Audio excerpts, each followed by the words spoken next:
Welcome, everyone. Thank you for being here. Good afternoon. My name is Lauren Williams. I'm Adult and Community Services Manager with the Columbia Public Library, which is part of the Daniel Boone Regional Library System. Happy National Library Week, everyone. For those who celebrate. Welcome to today's Lunch and Learn. It's a conversation with retired Boone County Judge Gary Oxenhandler about our judicial system. And today's Lunch and Learn is co-sponsored by the library and the League of Women Voters of Columbia Boone County. We're eternally grateful for this partnership.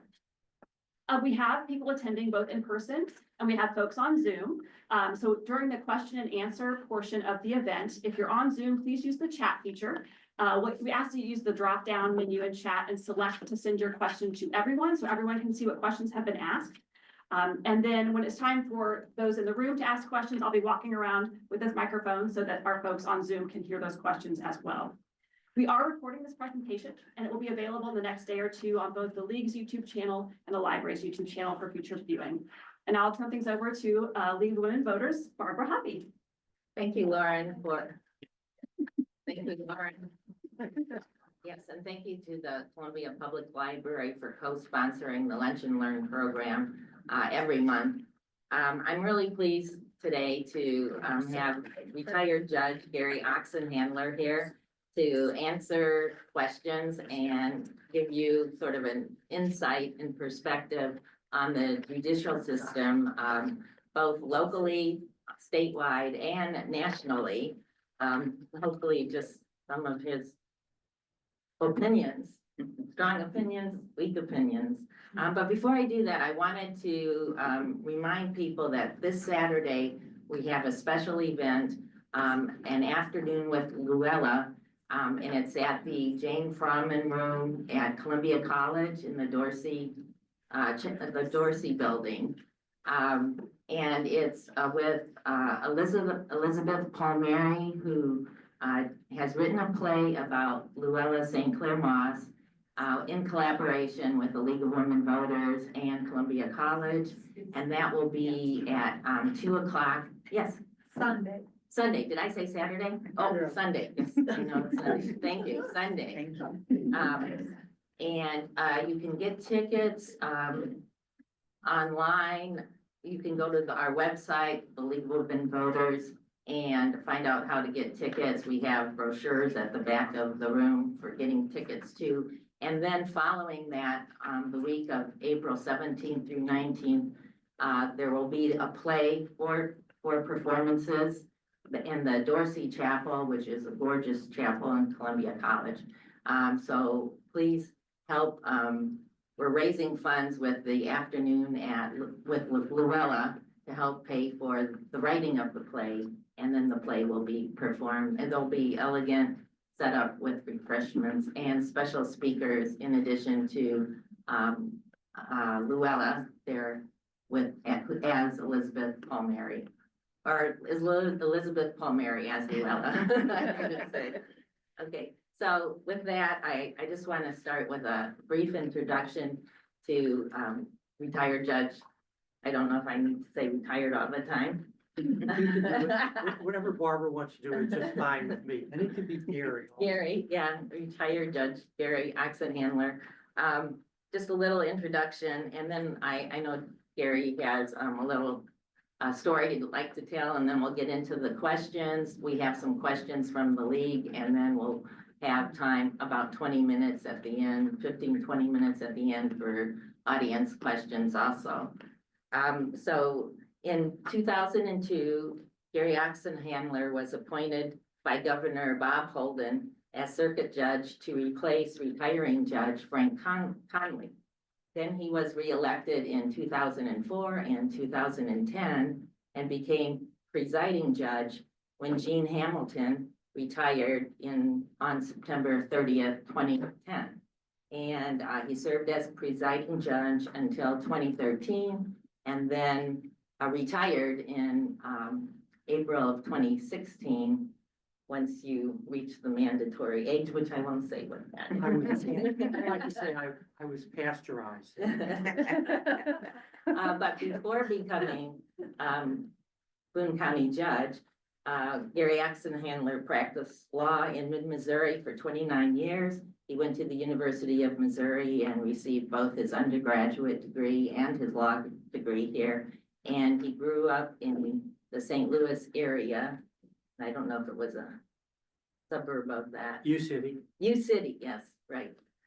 So with that, I'll let Gary say a few introductory remarks and then we'll get to questions. Thank you. It's always a pleasure to be in the library. I was just saying that Libby plays a big part in my life. I get a lot of books through Libby, and the League is one of my favorite organizations. A quick story, last week, presiding judge Josh Devine sought to impanel a grand jury. Janet, my bride, was called, and though confident that she would never be chosen, she was very excited just to get the notice. As an aside, Janet loves court TV, and she still hopes that the Menendez brothers will be released from prison and hopefully come live in Columbia, Missouri. Me, not so much. And as anticipated, she was not selected. In his closing remarks, Judge Devine thanked everyone for their long mourning. He turned to Janet, who he called juror number 16, and he said, "It must have been very disconcerting for you to have to spend the morning with a portrait of me hanging just behind you as you sat in the jury box." And everyone laughed, and Janet, without missing a beat, said, "Your Honor, it didn't bother me at all. For the past 56 years, he's been peering over my shoulder." I know that she's listening, and I didn't give her a heads up on that story.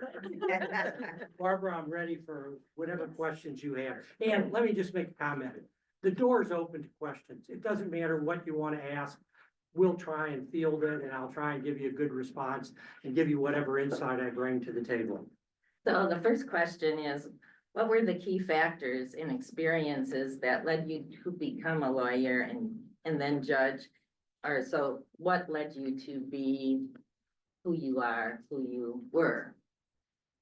You know, I think I are who I grew up, and that is, I grew up in U City. My folks owned a small pawn shop in St. Louis. My older brother and younger brother and I, we worked there from the very youngest of age. My folks, Bert and Lou, the name of the shop was B&L Pawn Shop. And we didn't have a lot, but we always had enough. And that I graduated U City High School in '64, came down here in '65 and met Janet on her first day of school.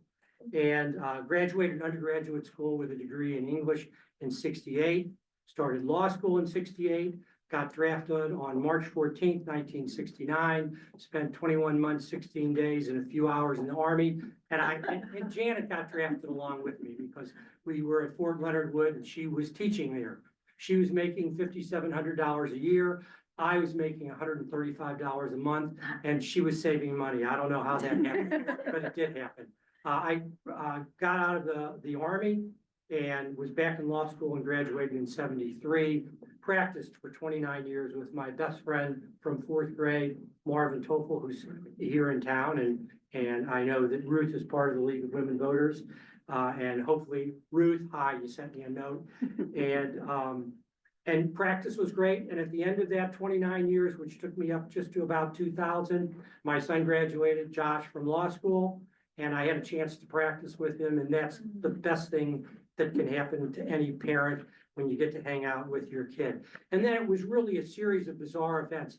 There were no lawyers in my family, and it was really a lark of me going to law school. At that time, back in '68 and '69, the draft was something to worry about. If you were a doc or you were in the ministry, you got an extra years of deferment. But in U City, Ladue, and Clayton, the area, my board that I grew up in, you got your 4 years and then you were drafted. Marvin was going to law school and I just followed him in. And back then, it was easy to get in law school and they did everything they could to kick you out. Now it's very hard to get in law school and they do everything they can to keep you in. And I guess both philosophies, they both worked out for me. I was involved in a lot of interesting civil rights cases during the course of my practice. I was toward the end of practicing, I was outhouse counsel as an in-house attorney for a lot of companies around town. And it was just a turn of events. Gene Hamilton was They thought he was going to go to the Court of Appeals, which meant there was going to be a slot open for a judge. And two lawyers came to me in town, Milt Harper and Big Bill Powell. And Powell and I were friends. Harper and I were not friends. We had been involved in a case 25 years before, and I don't think we ever recovered from it. And, but they called me up and said, hey, we want to talk to you. And I went to Bill Powell's office and they said, look, Hamilton's going to the Court of Appeals and we want to support someone as a judge who hasn't lived off the public trough, who's been in private practice, who knows what it's like to stay up all night long preparing for a trial and then not have your client show up.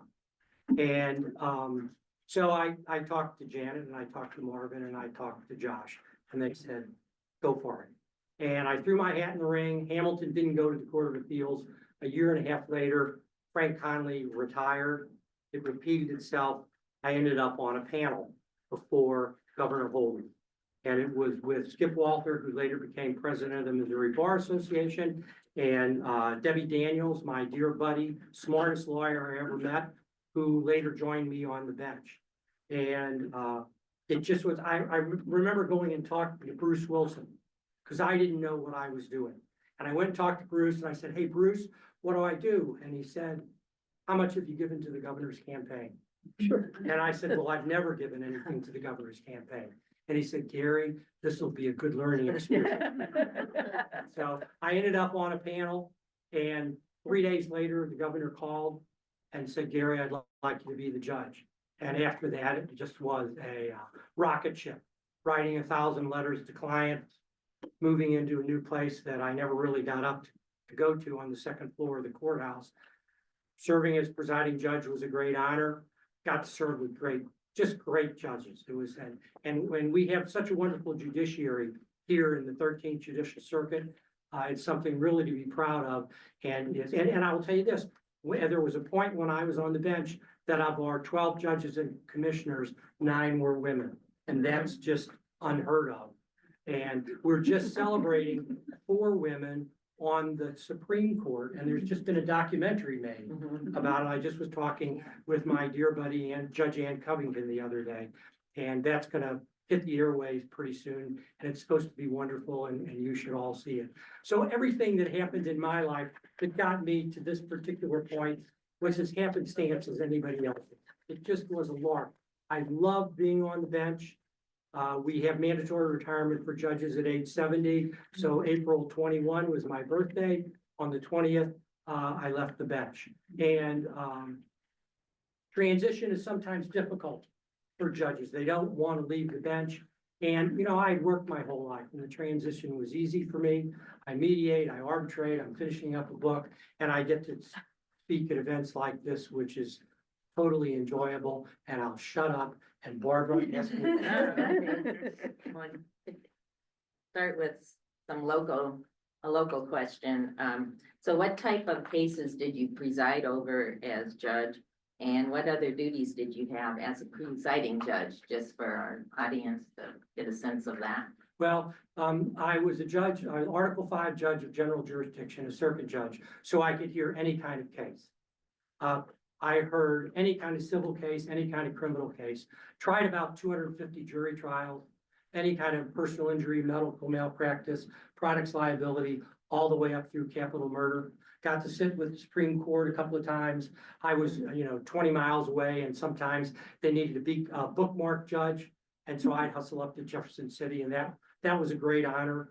As a presiding judge, you're in charge of everything. And really, it's surprising. You're a circuit judge and you think you're busy, and then you become presiding judge and you're doing what you did before, and you're also spending 20 to 25 hours a week dealing with a herd of cats that you're dealing with. Because really, in terms of independence, judges tend to be independent, and you can tell them to do something or ask them to do something or pray that they'll do something, and it's 50-50 whether it will ever occur or even will sound like they responded to your question.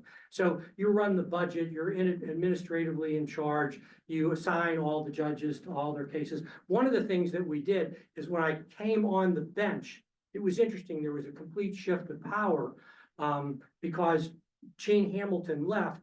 And at the time that right before that, it was Gene Hamilton, Frank Conley, and Ellen Roper. And really, Ellen was the minority voter there. Hamilton and Conley sort of led the ship. And that when I came on the bench, well, Ellen and I were trial practice partners in law school. The power shifted. And one of the things that we did is that we changed assignment of cases. Before, the presiding judge would go, okay, I think Barb should try this one. Or, wow, this is interesting, I'll try this one. Well, we turned it to a random system, which I think is part and parcel of due process. You should be shooting craps as to the judge you get. You can get rid of a judge under certain circumstances, but I felt that that was a big change, an important change that took place. Yeah, definitely. So, next question, I do have a due process question, so I might just go to that one and then go back to the others. What is due process and why is it important and crucial to our democracy?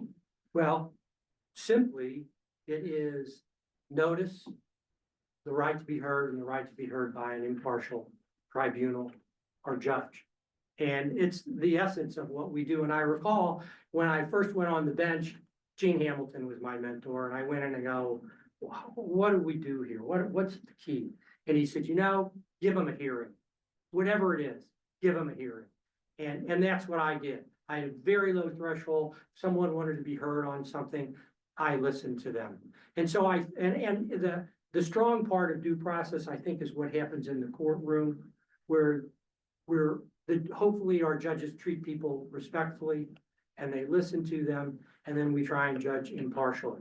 And that's a tough thing. We are all marked with how we grew up and what's important to us. And you need to be able to set that aside. And then you need to be ready to read about yourself in the newspaper, what an idiot you are. And there were certainly a lot of judges that lived under the shadow of the Court of Appeals. Wow, if I do this, the Court of Appeals, I might get flipped, or I might, and I wasn't like that. I not that I didn't care about what the Court of Appeals did with my case. I tried to make my decisions based on the evidence that was presented to me and the law that was presented to me by counsel. I always thought the most enjoyable part of the courtroom was having good lawyers argue their cases. And oftentimes on Monday, we had law days and they were very, very busy. It was not unusual to have 100 cases on Monday, but someone would come in with a significant argument and I'd say, hey, look, I got 20 other cases to hear. How about coming back tomorrow morning at 9 o'clock? It'll be only us in the courtroom and I can ask you questions and you can tell me what you think. And oftentimes, because I was the judge, I could say, well, what about this? And they'd say, Judge, I'm going to get to that in a minute. And I would be able to say, no, let's get to it now. My brain works differently than your brain, and I've got this void that I need to fill in right now so that I can understand your arguments. So that was really one of the best parts. And interacting with juries was a lot of fun too. Great. Yeah, that was a question. So let's see. I guess the question was, what did you enjoy most and what you least about being a judge? So I guess you told us a little bit about the most. What about the least? Newspapers didn't bother me. Decisions of the Court of Appeals didn't bother me. I think sometimes you have to make, and particularly in the criminal arena, people come before you and they're floundering in their lives. And you try and come up with a meaningful decision that you hope will get them down the road. Maybe I'll share a little story. Yeah. Janet and I built a new home 6 years ago. And the general contractor, he pretty much picked all the subcontractors, but we got down to the end. We were probably within a month of getting into the home. And I got a call that the painter wanted to meet me to pick out the textures. So I go to the house and it's filled up with artisans, cabinet makers, carpet layers, tile, everybody's there. And when I walk in the room, into the living room, everybody leaves. I go, this is telling. And the painter's there. And I walk up to him and I stick out my hand. I say, "Hi, I'm Gary Oxenhandler." He says, "I know who you are. You were the judge in my case." And the only thing that I can think is, what is he gonna do to the pain to me? And I'll let you conjure up what that might be. And he said, "And you sent me to prison." He said, "But you put me in a program and it really helped me. And I got out in 120 days and I got my life together. And I put this whole company together here. And I thank you so much for that." And we hugged and everybody came back into the room. So, it's those ending things that you don't realize happen. Yesterday was an astounding day. A man delivered something to the house and I walked out the front door to get it from him. And he said, "You're Judge Oxenhandler." I said, "Well, I used to be Judge Oxenhandler. Now I'm just a powerless old man." And he said, "Well, you were the judge in a case that I had 15 years ago." And he said, I never had a chance to tell you this. You were great. You were very attentive to me and it worked out well." And he starts crying and I start crying. And those are the kind of things that make it all, where you hear a story, you don't usually get it like that. You usually hear it in terms of the role that I played many years later. You hear something about it, or you get a note that has meaning to you. And so, and I hope that all of the judges have an opportunity to have that experience. We all have it in our lives. We help someone we throw a shower for someone 40 years ago and we hear about it. I just had a conversation a minute ago about that. And we plant a seed, it works out, and maybe we get some feedback, and isn't that wonderful? And I have another great story, which maybe I'll share, so you can ask your questions. Go ahead. Oh, okay. Okay, well, then we'll get to that story. But what you're saying is really important, is that the most important thing is how you affect people's lives and how you hear about it, and how you don't hear about it, but it happens. Yeah, hopefully for the positive. Hopefully for that. But there's things don't work out. I mean, whether we're dealing with defendants in a courtroom or our own children, we want them to do this, or we hope from that. We can't control all of that. Everybody has their own path, and how we intersect with it, that's sort of the name of the game. So a different question, completely different, is can you compare what it was like to be a judge before and after social media? Well, yes and no. First of all, I'm not on social media. And it's sort of another interesting story. When I first went on the bench, judges annually go to Judges College, Judicial College. It's a week-long college. It's in the summer, half the judges go and the other half go in the fall. And that I think that when I first went on the bench, we also went to rookie school for a week. And they said, learn here's what a robe looks like. You zip it up, those kind of things.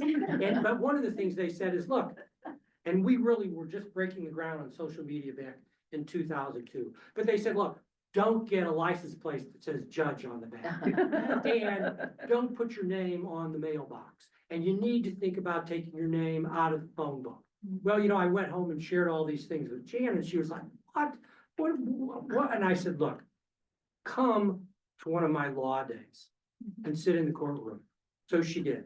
And I had about, 25 or 30 defendants that were in jail at the time.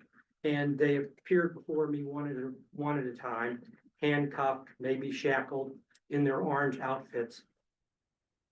And when I got home, she said, I'm thinking about going back to my maiden name. And so, we didn't have social media, but I've never been on social media. And I still, I didn't want that feedback. And also, as a judge, I never wanted anyone to know where I was. And when I go into a restaurant, I still try and find a seat with my back to the wall. And there have been circumstances where I've had threats made against me and they changed the course of my life, and we can talk about those things too, but it is I don't know, it is very possible that if you're a county commissioner, you get more negative letters than you do if you're a judge. Because people are a little more afraid of me, so. Well, thank you. Another question, we'll sort of jump to more of the national scene, and the national judiciary. Let's see, what is the role and importance of judges in our constitutional form of government and in the importance of the balance of power between executive, legislative, and judicial branches of government? That's a very current issue. It is a very current issue, as you know. It's been running around in my head for the past couple of Right, weeks. and maybe a second question you can combine with that was, asking you about your letter to the editor in the Missourian. That probably goes with that. The branches of government, executive, legislative, and judicial, we're equal. We all play our roles. And it really, the answer is in the question that you asked. It's a balance of power. We're checks and balances on one another, and we have to have respect for one another. I don't think that it's more complicated than that, Barbara. To me, it just is, I look to the legislature, they may pass a rule of law, which I may or may not care for. It may be that I'm called upon to judge the constitutionality or the applicability or the artfulness in which it was drawn, but nonetheless, it's the law and I'm supposed to abide by it. And that, so that's the role of the two. And the executive branch is sort of, once again, is an independent branch and acts of itself and is supposed to take directive from our directions from both the court and the legislature. So it is, the very essence of it is we're co-equal and we should all treat each other with respect. Which is your second question. Right. Much to Janet's chagrin, I wrote a letter to the editor. And the letter to the editor now, it's around the state now. By the end of the week, today I'm a guest commentary in the Star. It'll be in the Post-Dispatch on Friday. It's been in the Missourian and it's been in the Springfield News Leader. And I don't know who else is picking it up. And basically, I worked on it's interesting. And do you think I could just share it? It's 249 words long. Is that all right? It's not long. Please do. And I can't do it the way that I did it. So just go with me for this. All the headlines seem to read that our president is taking on the judges. It appears this means that he's targeting those judges that made rulings adverse to his interest points of view. For 13 years, I served as a Missouri Circuit Judge.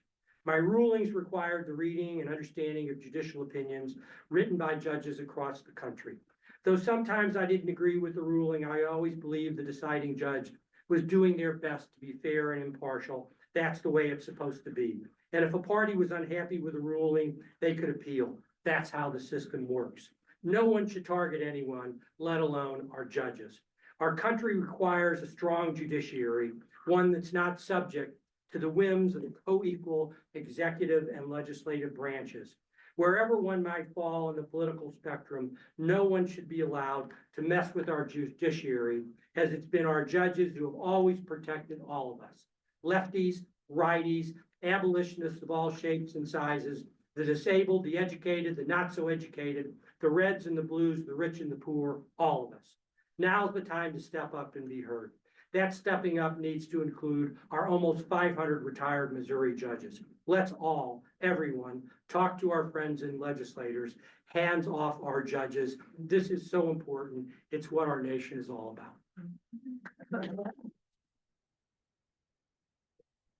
Goes to the balance of power. And it goes to the balance of power. And it's just that, just go with the rulings, appeal if you don't like something. That's what we can do. And even if it gets to a court where we think, well, there's imbalance in that court, that's the way the court is, and that's how it goes. And that's all about the rule of law and due process and the equal balance. Thank you. So following that, getting back to Missouri and the state of Missouri, if you could briefly describe how judges are selected in Missouri, the important Missouri system, and how that's a model for other states. And the second question is, what can we do to make sure that that continues in Missouri? It's the Missouri system. Missouri plan. I think 1940, Tom Pendergast, the mob boss in Kansas City, the election of judges was completely political. He controlled the judiciary. Missouri somehow decided to do something about it, and we passed the Missouri nonpartisan court plan. The Missouri nonpartisan court plan has now been adopted. Originally, it was by 38 states, but now they're saying it's 30 states. And it's become a model for everybody else. And interestingly, in Boone County, we don't really follow the Missouri court plan. The Missouri court plan is utilized in our major cities, St. Louis, Kansas City, Springfield. Boone County is right on the cusp. Someday we may be part of the plan. We have to opt into it. But basically, there are commissions that put together, people apply, they break it down to 3 judges to recommend to the governor makes the decision. It's endeavored to be nonpartisan. The idea of it is, if you live in Livingston County and there's 12,000 people there, they're gonna know the judges.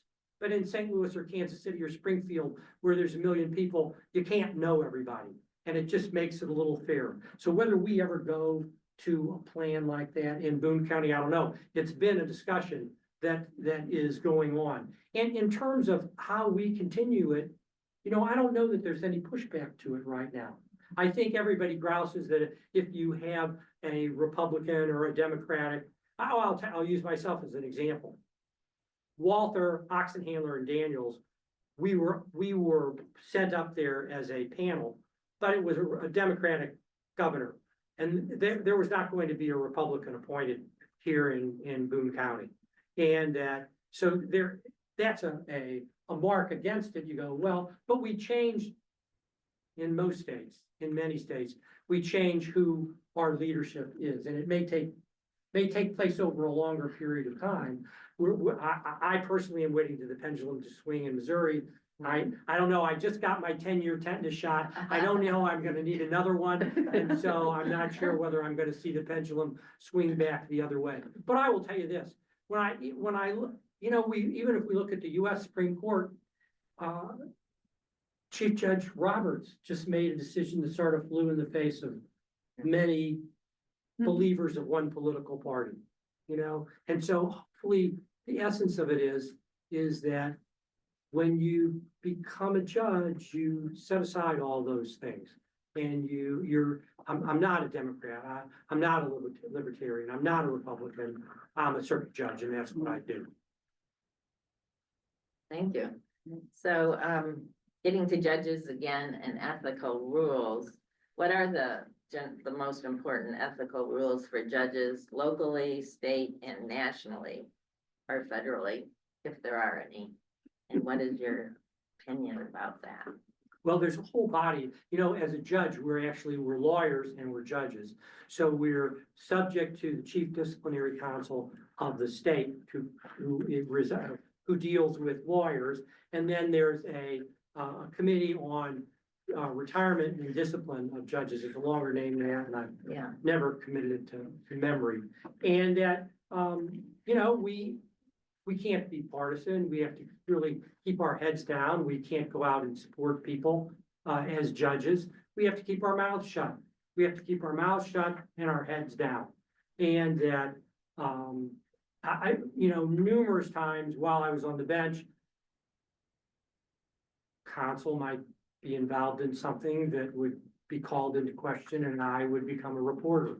I would have to call disciplinary counsel and say, this is happening, and write a letter. And one of the questions they always ask me is, do you want to be in the loop on this? And my answer was, no, I don't want to be on the loop.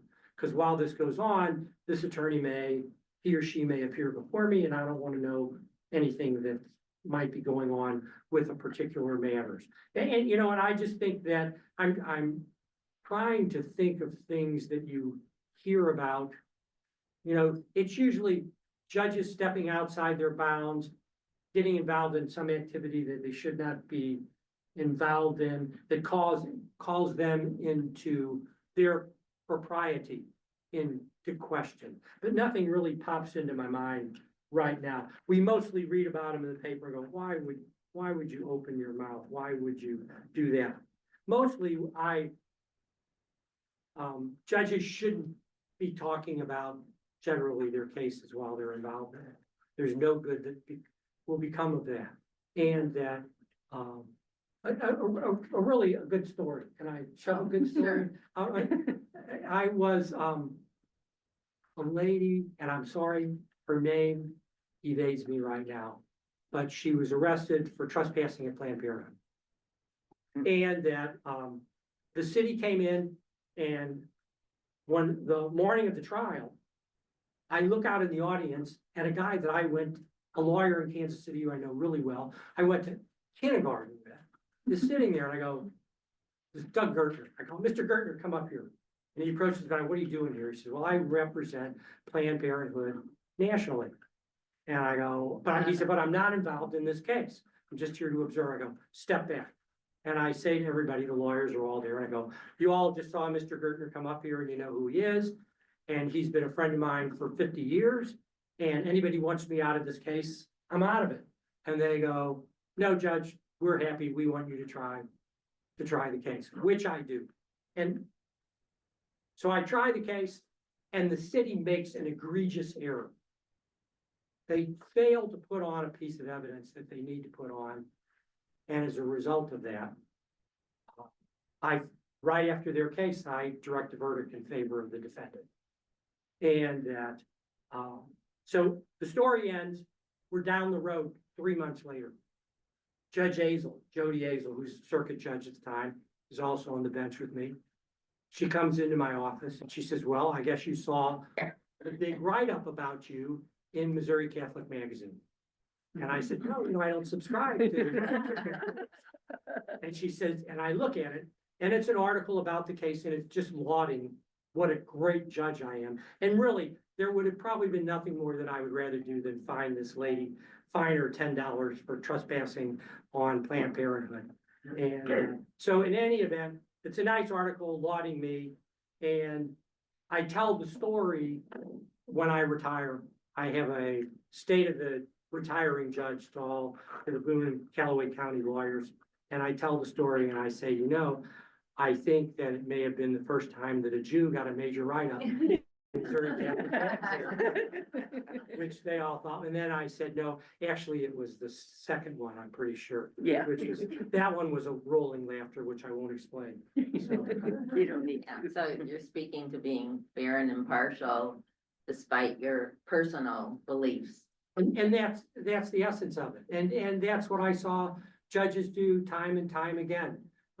Because we weren't a politically homogeneous bench at the, of our 12 judges and commissioners, there were several that felt different ways about different things.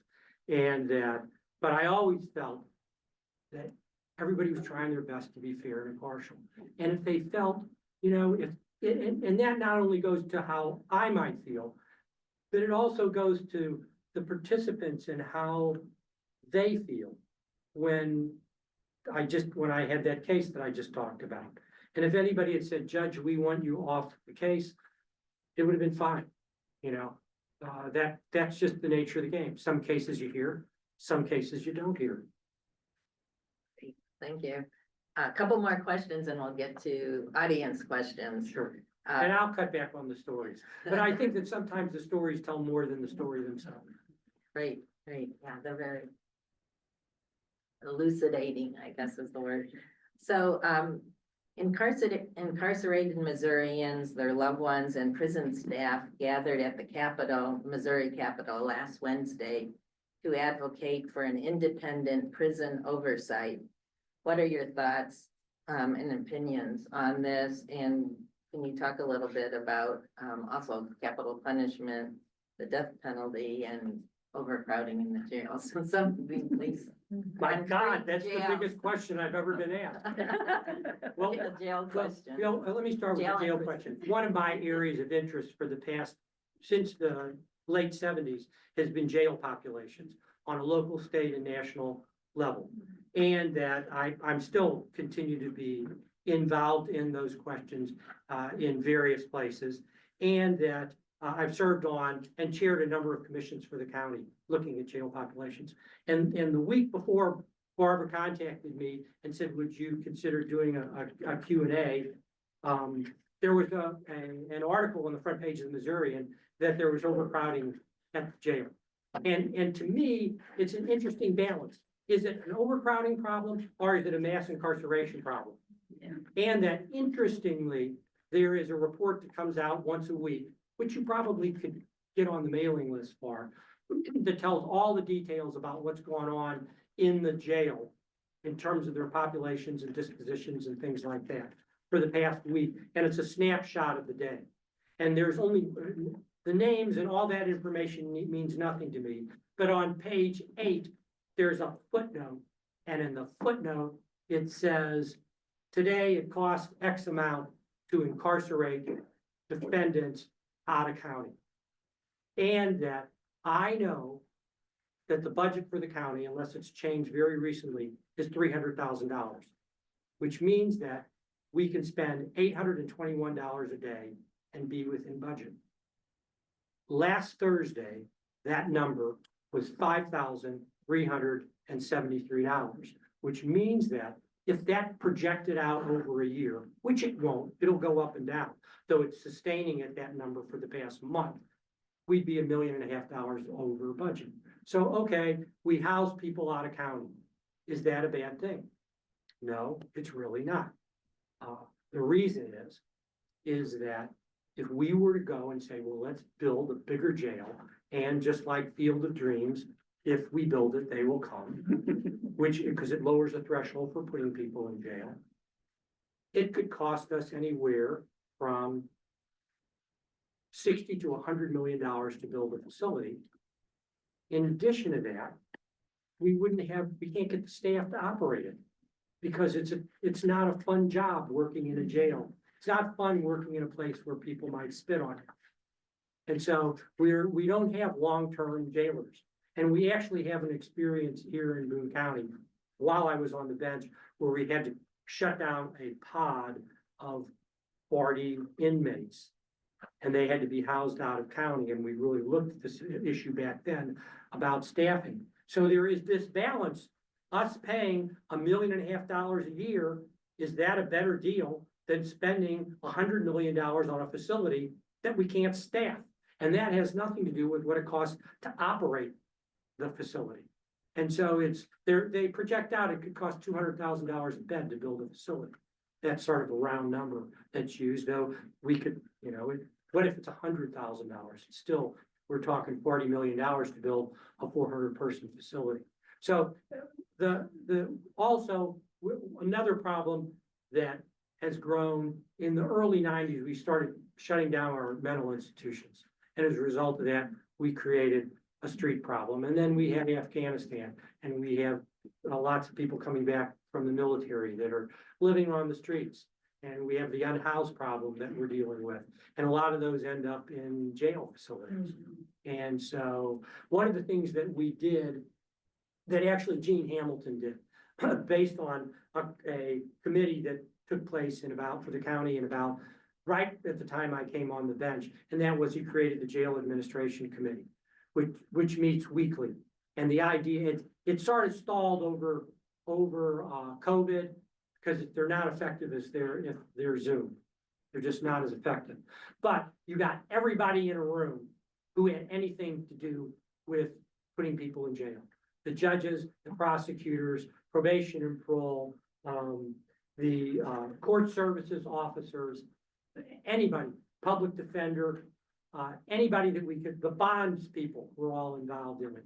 And what happened is we talked about jail populations, and the sheriff may say, well, if you could, on Monday, if you would do your docket in the morning, people who had to go to prison we could take them in the afternoon and we wouldn't hold them overnight and we wouldn't incur those dollars. Well, that was easy enough to do. So not only were there discussions taking place, but the mini discussions, MINI discussions that took place after a meeting between people going, hey, well, could we do this or what about that? So that's being re-energized, I understand. And we're trying to take a look at that. Now, that was sort of my mass incarceration, overcrowding. It's not an easy answer. It's not an easy answer. And we're pretty sophisticated in the 13th Judicial Circuit. Dwayne Carey does a hell of a job of running his jail out there. But it's like, it's an insurmountable problem. It's a cluster. And but I personally at this point, and I'll mention this. In 2001, I chaired a commission for the county looking at the jail population. And they brought in a consultant. And the consultant said, you need to build a bigger jail. And we resisted it. And it's now 2025, and we haven't expanded the jail. Now, that doesn't mean it doesn't need to be expanded, but as a result of innovative thinking, we've gotten around that problem for all these years. We need to keep thinking outside the box to preserve our own capital assets here in the 13th Judicial Circuit, Boone County. But there's not a good answer. I just look at it and go, the article in the newspaper circling back said, overcrowding. And it didn't say a thing about mass incarceration. And I wanted to write a letter to the editor for that, but I didn't. And say, you missed the point here. It's really this balance that's taking place. And how do we figure it out? I don't know. Could talk to the writer. Maybe he could do a follow-up article. Just a suggestion. But last question before we get to Sure. Public or audience questions. You mentioned to me that you wrote a book recently, Life of Murder. Can you tell us a little bit about that? It's just in it's getting ready to be printed. It's called The Life of a Murder. It is about, some of you might remember it. Back in 1976, a lady by the name of Rebecca Doisy was a student at the university and she worked at Ernie's. And on August 5th, 1976, she disappeared. And they had a pretty good idea that it was this guy by the name of Johnny Wright who did it, but they couldn't turn the evidence on him. And then he disappeared. And then in 1985, 9 years later, a guy got busted in St. Louis and said, let's make a deal. I know something about the disappearance and murder of a woman in Columbia. Joe Mosley was the prosecutor. Chris Egbert, who is a former detective for CPD, got together and they ultimately issued a warrant for Johnny Wright's arrest in November of 1985. 24 years later, he was arrested in Lawrenceville, Georgia, 2009. I tried the case, presided over the case in 2011. The body was never found. I became interested in the case, don't know what it was, just interested, interviewed a lot of witnesses, got a lot of materials. And one of the people that I interviewed was a boyfriend that she had back in the early 70s that stayed friends with the family. And I interviewed him, he said, you're just like every other guy. You've fallen in love with Becky Doisy. And then, I can't tell, but she was a very lovely woman and she didn't deserve to die. And it's been a 3-year experience. We're just right at finished the design work and maybe in the next couple of weeks it'll go to printer. So it's been a really fun experience. It'll be nice. It'll be nice to get through it. I've been working on it for 3 years while I mediate, while I arbitrate. And I don't know that it's an experience I want to have again. Interesting. Thanks for sharing that. So now we have 2 questions from the Zoom audience. I guess we can take those and then, or we can go to this audience and then mix these up. Why don't we do that? The live audience. I'd love to hear your thoughts on restorative justice. Okay. I have mixed emotions about it.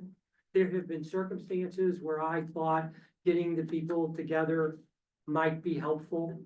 and then in other circumstances, it wouldn't work. I mentioned to you that I mediate. One of the new topics that I've been studying is mediation in criminal law cases, which is brand new, and people are wrestling with that exact problem. And that, we sort of deal with restorative justice when we have a criminal case because of the development of the victims' rights laws that we have created, which allows victims to be involved in every phase of the trial, at least having knowledge.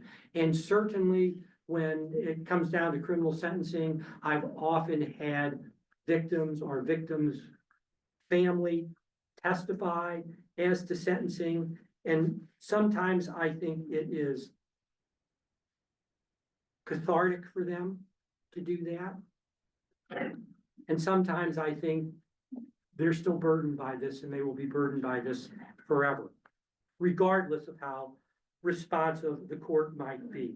And the essence of restorative justice is really trying to bring the parties together to try to psychologically allow people to get better from the trauma that they suffered. So, I think that it works in some instances, and that a lot of times, it may be important for someone who's been in prison for a while to write a letter to the victim or the victim's family, and it helps them work through it. But I think it's case by case. I don't think we can shove it down anyone's throat. And I think also it can be hurtful.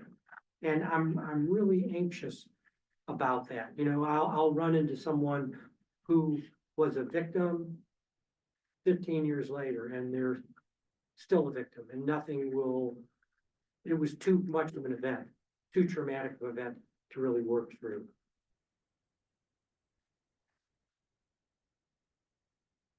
I'm interested in your ideas and opinions about cash bail and how that contributes to the number of people who are in jail awaiting trial. Okay. Bail is really complicated. I sat on a Missouri Supreme Court commission on criminal justice. And in fact, I now co-chair for the Missouri Supreme Court's Commission on Racial and Ethnic Fairness, a criminal justice committee. And I think that sometimes you need a cash bond. I will tell you, I succumb to it. I will tell you that the longer I practice, the longer I was on the bench, the less amount that I used it. That here's the concern of judges. Real simple. You have someone that comes before them for a low-level case, and you put them on probation. And 2 months later, they drive drunk and they kill somebody. And the reaction is, if you'd have put that person in jail, someone would be alive right now. And it's a thing that judges wrestle with, that we have to try and put aside when we endeavor to make a good decision with regard to bail and bonds. And that, I think that the bond system, it's such a powerful lobby. We can't put it to sleep. And I think if it fell more on the judges, that there would be less people incarcerated.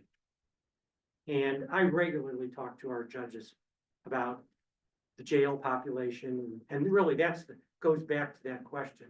That's what's filled up. Now, I will tell you this, early 90s, Boone County Jail, 75%, this is a rough number that I'm remembering, were people serving misdemeanor offenses.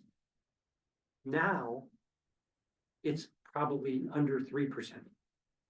And the exception to those rules are those with mental health problems, where you have someone where they were in some kind of a low-level assault, but they're not capable of not reassaulting. And so they end up, and that's the other end of this continuum. We don't have it right now. It's months and months before you can get a mental health evaluation for a defendant. And it's months and months before you can get a bed. Now, it's interesting because this case just popped up. In 2012, I had a case where we had somebody sitting in jail and they needed a bed. And the Department of Mental Health said, we don't have any space. And on my own, I sought to hold the Department of Mental Health in contempt. And the case went away, they found a bed.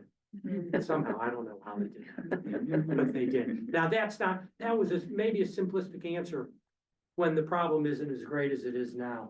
It's a real problem. We have huge numbers of people that have mental health problems that are in our jails. And we can't get them out, and they'll reoffend immediately, and they might put other people at risk.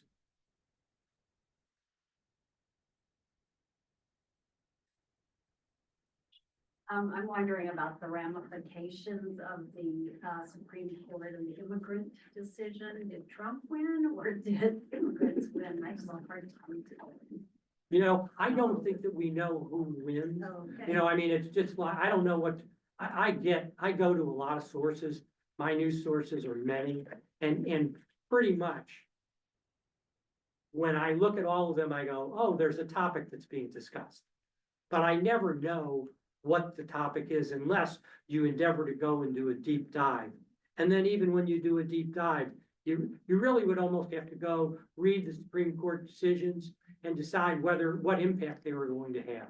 And we don't know day to day what's going on because the executive rules change on a daily basis. So I don't know the answer as to who's winning or losing. You know, my grandparents came to this country. Most of our grandparents came to this country. And I go, other people should come to this country. I don't get it. Yeah. It's, and I think we have to exercise control over it. But to shut our doors, you know, we don't want this kind of people or that kind of people to be here. I mean, really, we were all that kind of people. In answer to your question, it breaks my heart. It breaks my heart. So a follow-up question that we got on Zoom is, what rights under our Constitution do immigrants who are in the US have, in legal and illegal immigrants, and is due process one of those rights? And did you say legal or illegal? Both. Oh, both, okay. You know, it goes back to our first discussion about the rule of the law. The opportunity to have notice and have a hearing and have it be decided by an impartial tribunal. Certainly, if people are in our country and they are not here by lawful means, that their due process of rights shrink up. And it's driven by what they did, how they avoided the laws in coming into the United States as to how they might be expelled. I mean, we like to think that they're going to have an opportunity to be heard by someone, but that it's a huge scale. But to be heard on whether you are legal or illegal is a due process, right? Well, it is a due process right that some would argue is not protected by the Constitution. It's administrative. You know, it's just not, it's not simple. And also when you have an organization that is taking action on a large scale, it's hard to protect those little people. Lots of important questions. We have enough for, do we have time for one more question? I'm not sure. Do we? And then a wrap up, yeah. Got a question What? there? Make it an easy one, because it's the last question. Do you see a relationship between recidivism and rights restoration, particularly voting rights restoration? Well, we know that we have a recidivism problem. And we pretty much track those closely for people that we put out on probation and how often they return. And it's a pretty big number that people. Now, we also know, for example, as people age, they're less likely to reoffend, driven by the nature of the offense. And, you know, I don't know that I see the link that you've asked about. I don't know that I know enough. And this was supposed to be an easy question. This is unfair. Another, I don't know the answer to your question. I would simply say that. I'm sorry. That's a fair answer, I think. Thank you so much, Gary, for coming and sharing your experience, your insight, your knowledge with us. I really appreciate the time. It was also entertaining as well as thoughtful. So let's give him. It's my honor. Thank you. Thank you for allowing me to be here. And before we end, I just want to say the next Lunch and Learn is May 14th, and it will be with our new let's see, the new Office of Violence Prevention person who I forget the name of, but he will be here. Is it DeMarcus Thompson? Yeah, Brown. Yeah, will be here speaking on violence prevention and what he will be doing as the administrator. And I also want to let people know that our annual meeting is April 16th at 6 p.m. So please come to that. And then also here in the library. And also again, ask people or remind people that we have that afternoon with Luella fundraiser at Columbia College this Saturday, and you can get tickets Sunday, again, I keep saying Saturday, online, and we have announcements in the back also. And then the play is the following week, April 17th through 19th. So this is a play that was custom done by Elizabeth Palmieri for Columbia, but hopefully it will go statewide and nationwide. It should be very excellent, entertaining. So thank you all for coming.